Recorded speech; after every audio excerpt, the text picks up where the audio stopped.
Hello viewers, my name is Chase Clover, and this is my review of the May 25th, 2014 USW pay-per-view entitled USW TapOUT 2014.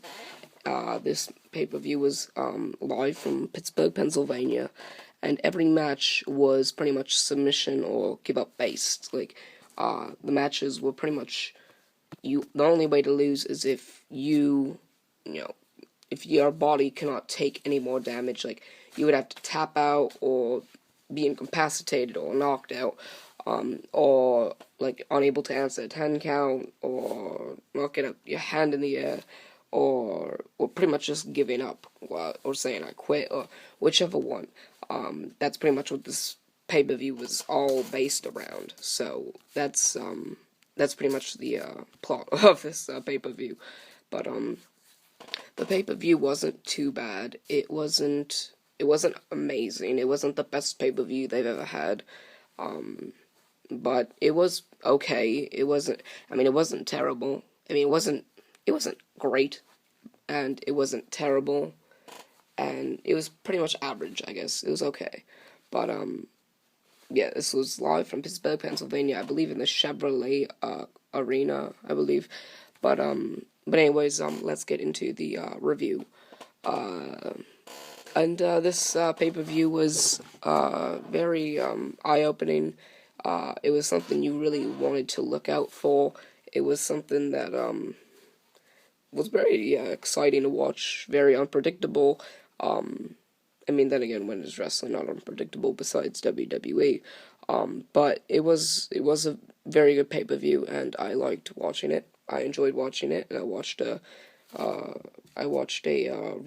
repeat of it. But it was okay. Anyways, let's get into the match card. The first match on the night was the kickoff match, and it was the first match on the card. Rush defeated Amor via submission. By the way, just to let you know, every win was via submission. Even if you lost by knockout or incapacitation, or if you said I quit or give up, it's all described as submission, win via submission. So that's how the ruling works. But this was the first Bulletproof Series match of the night. Rush defeated Amor by submission, gaining Rush 10 points. I forgot what Rush made Amor tap out to. If I'm not mistaken, I think it was like a sleep hold or something. It was the first match of the night, so it was easy to forget after all the other matches that occurred. But overall, it was a good match. Out of 5 stars, I'd give it a 2. It was okay. It wasn't too up tempo, but wasn't so low tempo. But it did fine for the kind of match that it was, especially considering it was a Bulletproof Series match between two people who aren't seen on Intensity a lot, and who pretty much have a chance right now to develop. Amor is not taking that chance, or that opportunity, but Rush is trying to make the most of it, so I think he's at one of the tops of the leaderboards, and the Bulletproof Series. I think by my Wednesday night Intensity review that'll come out, I believe Thursday, I think I'll have the scorecard, or whatever you call it, for the Bulletproof Series. That way you guys can know the points. But anyway, Rush defeated Amor via submission. Second match on the night was the Kyle Reese Open Challenge for a shot at the USW Championship at Key and Case 2014, which is pretty much in a week. Now, this was, I don't get why, because this was the perfect chance for Derek Carter to come back, but Derek Carter didn't come back. We ended up getting a different surprise. Be right back. Okay, we ended up getting a different surprise. Now, if this isn't the perfect time for Derek Carter to come back, then I don't know what the perfect time is. It could be Bulletproof. Then again, his contract wouldn't be so lengthy. They wouldn't have him on Intensity as long as they would if he were brought back now. They could do it at Bulletproof. They could do it at They could do it next year. Hopefully they don't wait that long, because Derek Carter is a fan favorite. They can get a lot of money from him and merchandise, and he could sell a lot of tickets. But anyways,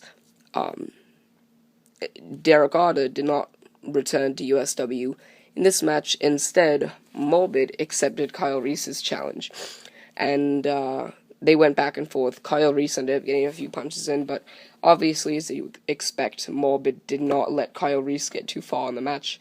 At one point, I believe he hit the tombstone, and then went for, I think, like a strangle kind of hold. I believe that made Kyle Reese tap out, and so Morbid will face, as I get into it later, whoever wins the USW Championship match later in the night, Morbid will face them for the USW Championship this upcoming Sunday at USW Key and Case 2014. So, Morbid defeated Kyle Reese via submission.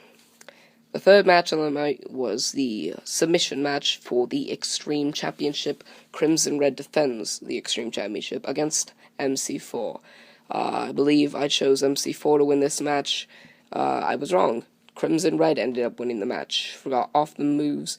I didn't really pay attention to how they won. I just paid attention to they won, how good the match was, and so on and so forth. And out of the 5 stars, I give Kyle Reese and Morbid, I give them about a 1. But the Extreme Championship match, I give it a 2. It wasn't great. It wasn't bad. It was okay. It was an average match that you would expect out of this kind of scheduled kind of match out of any other wrestling organization or company or industry or whatever. But anyway, Crimson Red defeated MC4 via submission to retain the Extreme Championship. The fourth match on the match card was DHIG defeating Philip Akron by submission to earn 10 points in the second Bulletproof Series match of the night. I chose Philip Akron to win the match, but I did say out of the other matches where I thought that the losers wouldn't be able to hang in there, I thought DHIG would be able to hang in there, so I got close, but DHIG ended up winning. So he earned 10 points. I think he's in first place now in the Bulletproof Series.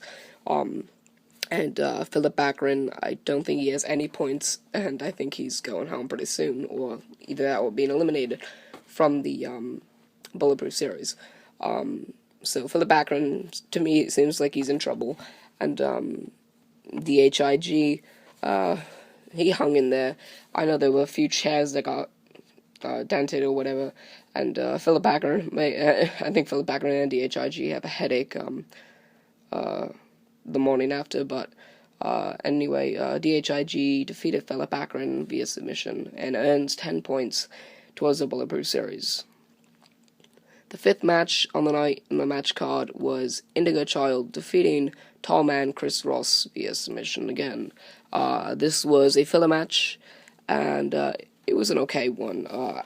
I'm not sure who I thought would win. Oh, just to let you know, the Philip Akron DHIG match, I give it a 3-star. But Tall Man Chris Ross, Indigo Child, with the win over Tall Man Chris Ross. I think that does a little bit for him, assuming that Chris Ross has held the USW World Heavyweight Championship on the most times, 4 times. That does some good deeds for Indigo Child, being as he defeated a former USW World Heavyweight Champion in Tall Man Chris Ross, and also to make him tap out, which is even bigger than a pinfall or disqualification victory. But yeah, Indigo Child ended up he hung in there with Chris Ross. I think I chose Chris Ross to win, but Indigo Child kept in submissions and kept in submissions for a long amount of time, and also to the extent where Chris Ross was just too pained to really continue on, and kind of wore him down, and it was a tough task, but he ended up wearing him down, and he earned the victory. I'll give him that. Out of that match, I give it a 3-star. Sixth match on the night and on the match card, Eli defeated Brandon Stickler. Now, I thought Brandon Stickler would win easily over Eli. Eli, I'm not sure why. I'm not sure if these are scripted, if his matches are scripted. If they are, then that would have me lose some respect for USW, but Eli picked up the victory. I think it was via a submission hold, but I do know he put Stickler through a table. I do know he hit him a few times with a chair and a kendo stick, I think, as well. But overall, Eli earned a victory over Brandon Stickler. If his match wasn't scripted, then I guess he does earn that victory, but if it wasn't scripted, then he won it fair and square, and I applaud him for that. So congratulations to Eli. This match, though, I would give it a 2-star. The seventh match on the night was the seventh match on the match card. It was a submission match for the Blue Belt Championship. James defending the Blue Belt Championship against Enigma. I chose Enigma to win, I know that. James defeated Enigma, and he retained the Blue Belt Championship. I believe Enigma tapped out to something, but I think it was a leg lock or a sharpshooter or something. But he got Enigma to tap out, which is something I wouldn't have expected from Enigma. That's why I chose James to lose, and that's why I chose Enigma to win, because I didn't see him tapping out, and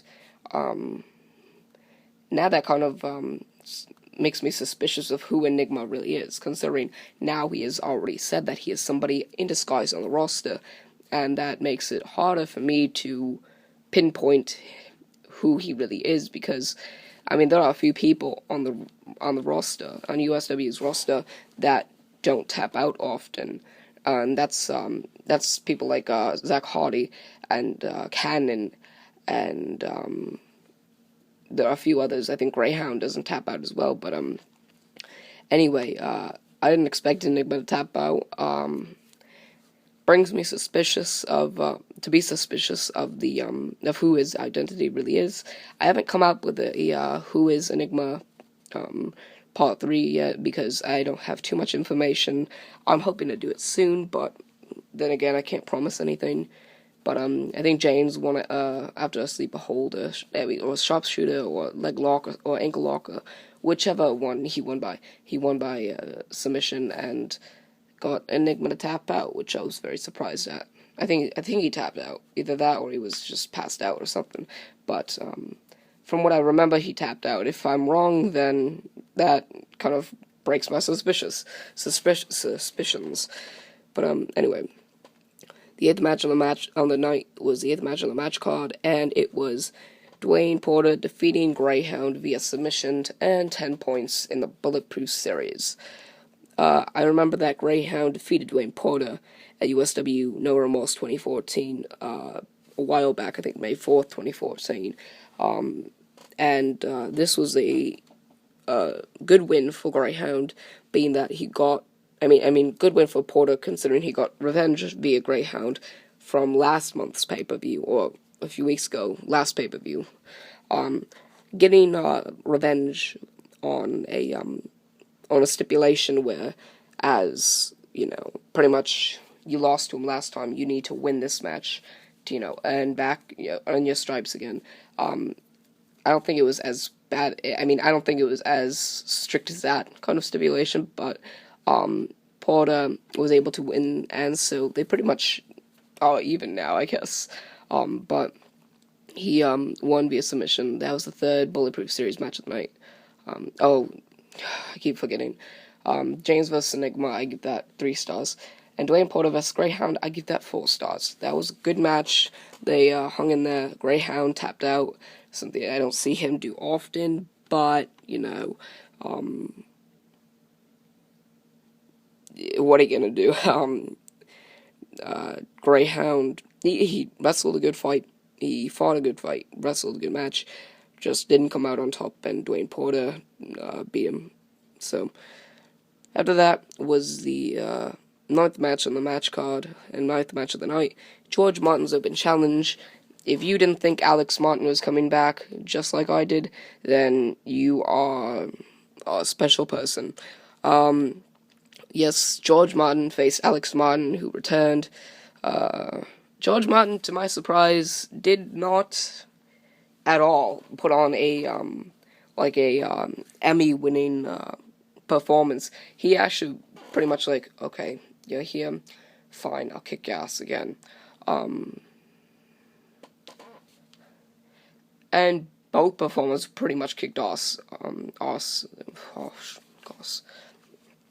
Good God, I'm sorry.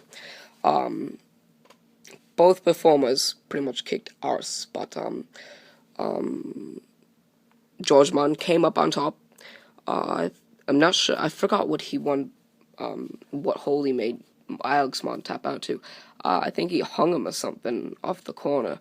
But yeah, that got him. That got George Martin some real revenge over Alex Martin. Even though sitting and packing for about a month really did nothing, I guess. But George Martin defeated Alex Martin, much to my dismay, because I thought Alex Martin would come back and win. But George Martin ended up winning, and I give this match 3 stars. It was okay, served its purpose, and that's pretty much all I have to say. So George Martin defeated Alex Martin via submission. 10th match on the 10th match on the night, and the 10th match on the match card was the submission match, the Bulletproof Series submission match for the unified USW Tag Team Championships of the World. Fernandez and Gringo defended the unified USW Tag Team Championships against Cannon and Prophecy. Your winners and new unified USW Tag Team Champions, Cannon and Prophecy. I believe it was Cannon who made, I think it was Gringo. He made him tap out to like a God, I forgot. It was something in the corner, I think. But anyways, he got him to, I think he just got him a tap or whatever. Fernandez was kind of, like, he had just taken Prophecy out of the ring and started struggling towards Gringo. And then Gringo tapped out and pretty much gave Cannon and Prophecy the win. So, Cannon and Prophecy are the new unified USW Tag Team Champions. So, I give that match 3 stars. The 11th match on the night and the 11th match on the match card, Dustin Raymond defeats Yo-Yo Joe, again via submission. It was an okay match, I'll give you that. Dustin Raymond is a good performer. I believe I think he's finalized his heel turn, so he is a bad guy now. Yo-Yo Joe, the past few weeks, both on Intensity and on pay-per-views, he hasn't looked like himself. He's looked kind of hurt, kind of bummed down, injured a bit, and it's kind of worrying me because Yo-Yo Joe is a good competitor. He's signed to a Legends contract, one of the only 5 Legends contracts in USW, one of the 5 that we know of. That there are 5, that's all we know, about those contracts, that there are only 5. But Yo-Yo Joe is one of them, the others being Western Light, Cannon, Machigata, and Zach Hardy. Yo-Yo Joe has been hurt. I believe his contract expires, I think, the same day as Zach Hardy's. I think February 5th. I know that because Zach Hardy signed his new contract for a full year on his birthday, and his birthday is February 5th. I know that. And so, with that being said, sorry, my bad. With that being said, that gives me suspicions as to what Yo-Yo Joe is going to do. Maybe he'll take time off, or ask Kyle Reese for time off. Possibly, I'm not sure if his contract is locked in. If he's locked into his contract, then he's going to be there until February 5th, 2014. But even if he is, he could take some time off and possibly stay there until like his contract expires. And most of the time with wrestlers or performers that leave USW end up going to what's the name? Stardom Wrestling Organization. SWO is the name. Some performers that have gone or have left were Derek Carter, and he's now with USW again, and I forgot his name. Why do I always forget his name? Zeus Fitzgerald, that's what his name is. He's in contract negotiations, talks with Stardom Wrestling Organization. He was with the USW, and he was with USW, and he was released. I think he was released, or he just resigned from his contract with USW. I believe this past February or March or whatever. And by that time, I think the last match he wrestled in was on Intensity, and was in December or something like that. But anyway, so those two were the ones that recently were recently involved with SWO, which is also a organization that is held in Hartford, Connecticut, just like USW. I mean, they cannot afford road trips. Like, they cannot afford to go to like what USW is doing. They can't afford to go to Pennsylvania or New Jersey or New York or Massachusetts or whatever. I mean, USW is a bigger wrestling organization than SWO. SWO is pretty much the TNA to USW, and USW is pretty much the WWE to SWO. But SWO hasn't been doing bad. The reason that I don't do reviews off SWO is because I'm not a member to their online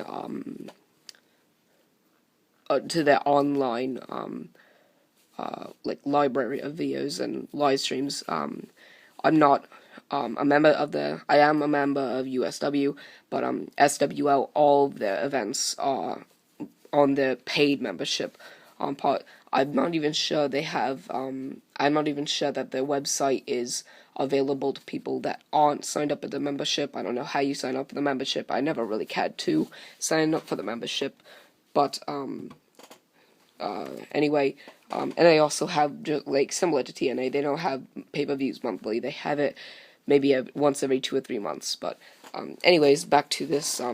Dustin Raymond defeated Yo-Yo Joe, and Yo-Yo Joe hasn't been looking like himself. He should take time off.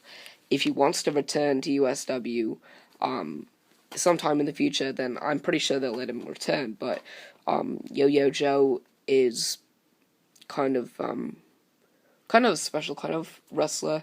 He's been doing a lot. He's been there since WOW, which is a long time, and him to be under contract with the USW, if he were to leave on February 5th, then I don't know what that would do for his Legends contract, because Legends contract is pretty much for people from WOW. Maybe Derek Carter would be able to take it, but then again, they'd have to leave the spot open for about another month, or I think another month or two, until Derek Carter's regular contract ends, and he can sign with the Legends contract.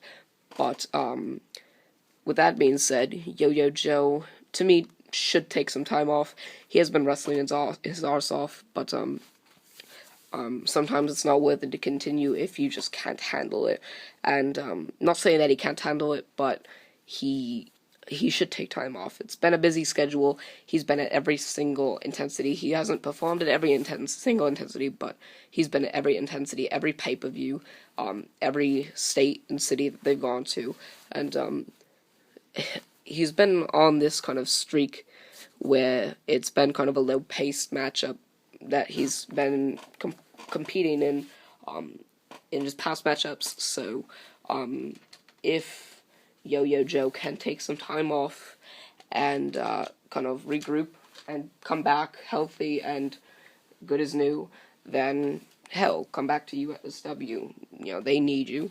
Not saying that SWO doesn't need you, because I'm pretty sure that if Zach Hardy were to leave, which I know there have been rumors about that, I'm not sure if those are true or not, but if Zach Hardy were to leave, then Stardom Wrestling Organization definitely could use him. But Yo-Yo Joe would also be a good fit for SWO as well. But anyways, Dustin Raymond defeats Yo-Yo Joe via submission. I give that match 2 stars. This match really caught my eye, and this match was the best match of the night.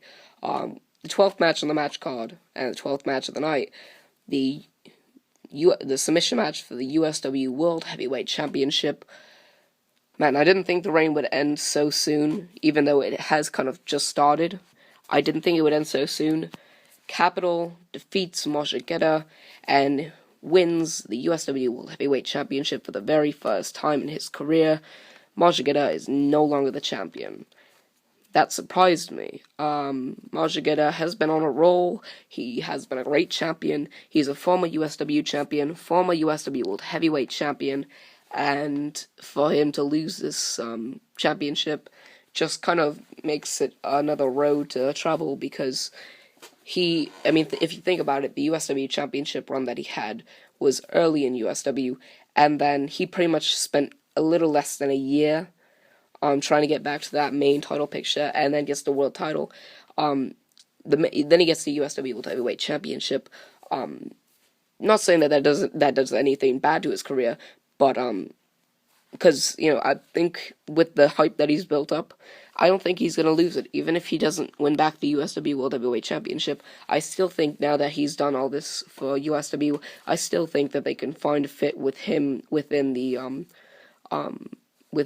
match card, the matches, within any storyline. I think they can find a fit for Moshigeta now that he's gotten all this hype, and with his resume in wrestling, I think it'll be easy for him to. I think it'll be easy for USW to incorporate him in storylines or whatever. But anyway, Capital made Moshigeta tap. The way he made him tap was disturbing to me, and this is how he won, with a cable or a cable wire or whatever, a cord or whatever, tied Moshigeta's feet or legs to the metal post, and then his hands to the metal post, grabbed a kendo stick and started choking the life out of him until Moshigeta tapped out. Glad he tapped out, because that ended up helping Moshigeta, because if he didn't, then he would have lost the World Heavyweight Championship, the USW World Heavyweight Championship, either way, because of the fact that he wouldn't have been able to get out of that. It was a good idea for him to just tap out then, and just kind of be able to stay healthy instead of really getting injured, because he could have ended up hurting his windpipe.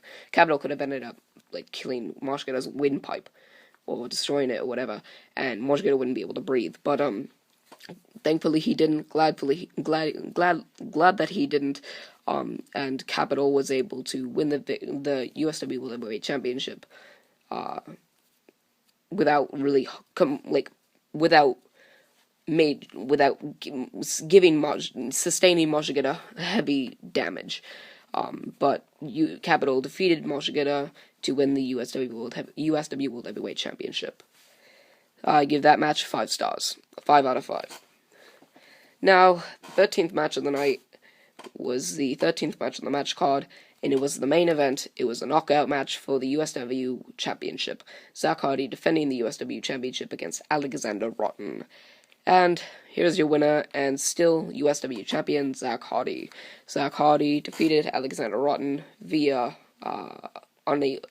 submission, but he won because he got Alexander Rotten to be unable to answer a 10 count to get to his feet. Zach Hardy was able to get to his feet and climbed one step on the ladder.